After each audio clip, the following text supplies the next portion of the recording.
And guys, IP4 32650 yan, material natin. Taas ang BMS natin nandito 60 amps.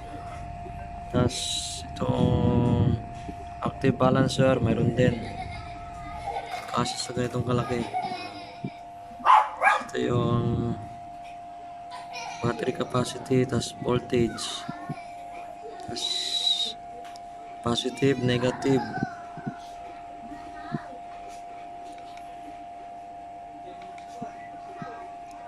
63%.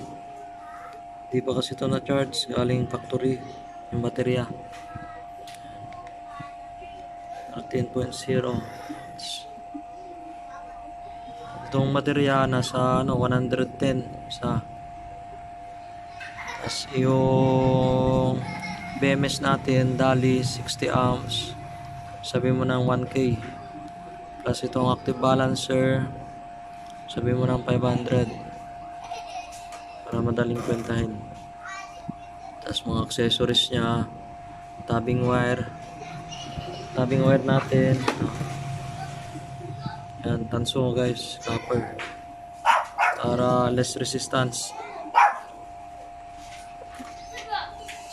Tapos nakasulda lahat. Tapos connection nya dito sa BMS, active balancer, true battery, ito nakasaksak na rin doon para madaling mag maintenance sakaling may masirang baterya. Huwag naman sana.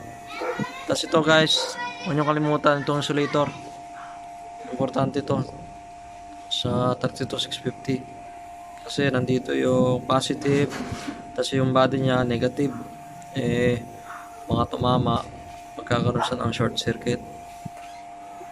And guys, dadagdagan pa natin ito ng insulation para safety. Napakadelikado rin ng baterya guys, para pumaga ito kalalakas. Thank you for watching.